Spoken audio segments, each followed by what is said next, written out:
Hi everybody. If we drive 300 kilometers northwards on the National Highway 48 from Bangalore, the capital city of Karnataka, the gateway of Malnadu, that is our Shivamogga, welcomes us.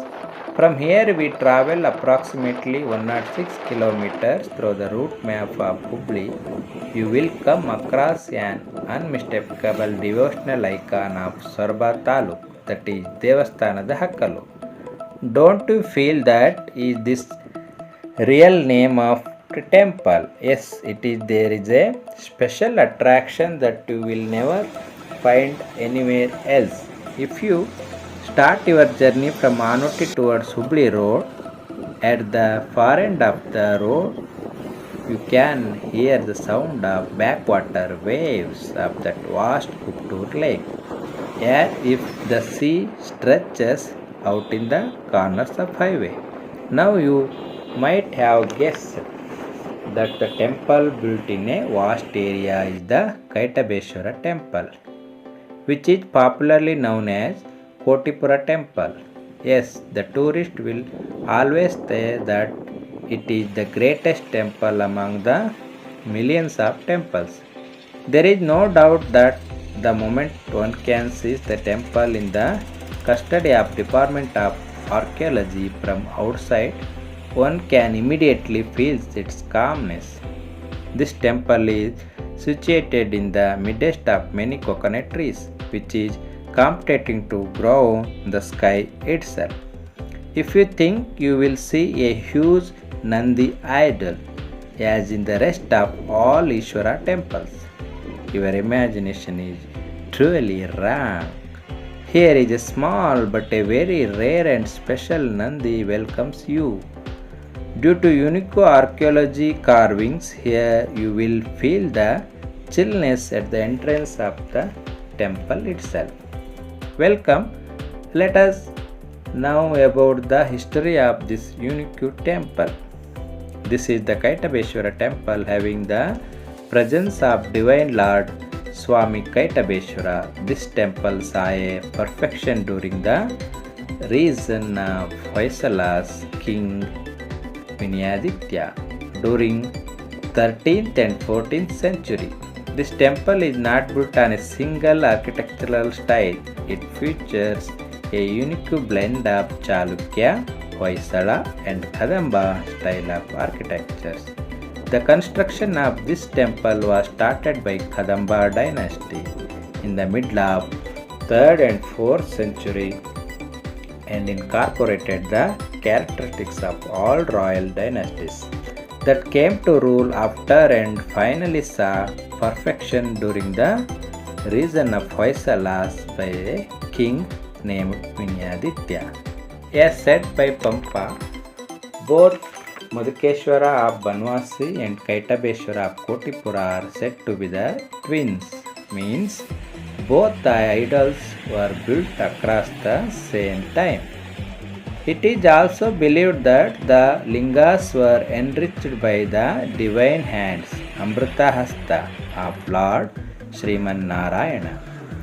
Well, you know about the construction of this temple, so let's now how the temple was built and how many parts it have. In major, we can see 5 parts here: Garbhagruha, Sabha Mantapa, Sankalpa Mantapa, Natya Mantapa and Nandi Mantapa. Compared to many other temples, it was built in a vast and huge area. This temple saw the reign of multiple dynasties. Even this temple saw the upbringing of Keladi and Sonda rulers. Let us know about the architectural skills of this temple. The pillar style of this temple is the Kadamba style of architecture, while the rest of architecture is of Chalukya style. A Gajalakshmi logo can be seen on each door after a delicate carving works of sculpture arts. The sculptural work on this temple's Shikara, that is the top portion of the temple is a stunning display of the architecture skill of Hoysala period.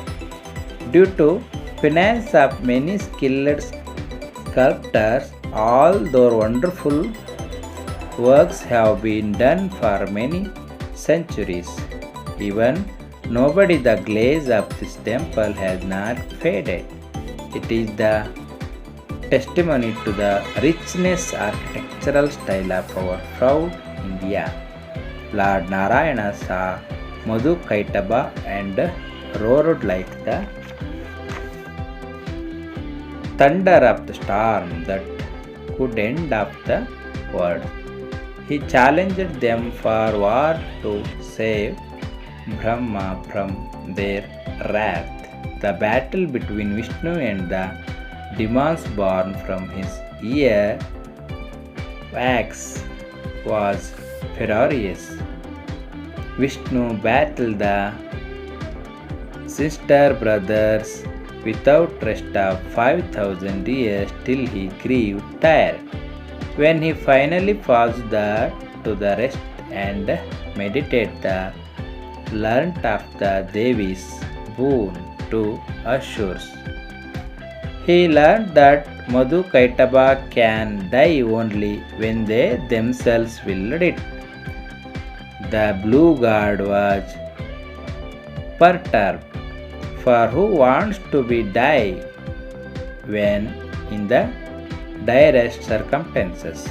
He sealed how vain his battle with the wax diamonds had been.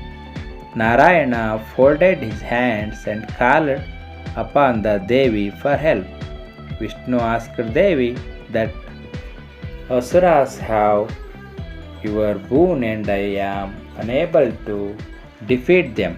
Devi told Vishnu that fight against them without fear. I will appear in the most feminine form in front of the Asuras and distract them so you can kill them.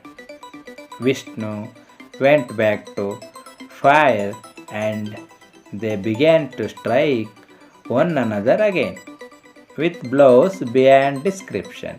Very soon the Devi manifested amidst them. She was enriched, personified. The enhanced Asuras had eyes only for the Devi now. They stood gazing at her aroused fast entrance, not knowing what to do. Taking advantage of the situation, Vishnu pursued them for their bravery and granted them a wish. The arrogant Asuras wanted to impress the Devi and so replied, truly the Devi, and so replied, naughty, who are you to grant as a boon? On the other hand, you ask us for a boon. Vishnu, we shall grant it in our munificence. Instantly Vishnu expands his own things, so they became a bright, dry island floating upon the unfordable sea, and Madhu and Kaitaba had no chance but to lay their heads on Vishnu's thighs. As an executioner's block, and with his Sudarshana Chakra, Narayana struck their heads off and saved Brahma.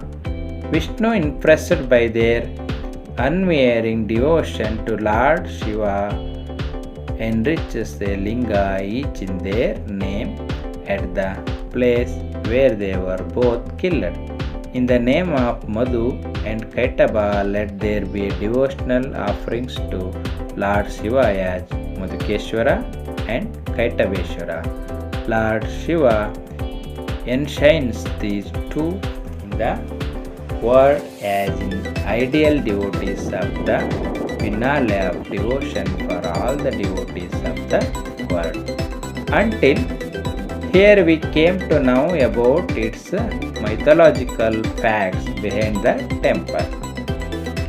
But from now onwards, we will know about its real historical background. The Kaitabheshwara temple is located in the town of Kubaturu near the Anutti in the Shimoga district. The Hoysala ruling famously was during this time a powerful of the imperial western Chalukya empire ruled by King Vikramaditya VI. According to the Archaeological Survey of India, the architectural signature of the temple as later Chalukya's non-main stone of for end of the spectrum. The building material used in soapstone. The temple is protected as a monument of national importance by the Archaeological Survey of India. The temple has a single sequence shaped shrine Garbhagruha with an east-west orientation of vestibule that connects the sanctum, the upper part of the temple, to main large open hall Mukhamantapa that had a staggered space plan and can be entered from five sides, two lateral and one each in the north, south and east. The walls of the shrine and vestibule stand on a base Adhisthana that is composed of 5 moldings. The superstructure over the sanctions for fire. It is crowned by a large domed roof that looks like a helmet in the largest sculptural piece in the temple. It is beautifully carved and well decorated. A rock and the dome is a beautiful water pot like stone structure Kalasha that forms the finale of the tower. The tower over the vestibule, which is actually a protection of the main tower, faces east. The open mantapa is large and its sitting area is supported by massive lathe-turned circular pillars. The selective works in the central panel of the ceiling is particularly noteworthy, and the overall preservation of the temple is worth mentioning. The sculptural modifiers and fringes of Kaitabheshwara temple of Kubaturu is a very good architecture to the magnificence of our proud Karnataka, which is a mirror of magnificent history of India spanning thousands of years and the craftsmanship of our architectural style of that time. Thank you, one and all.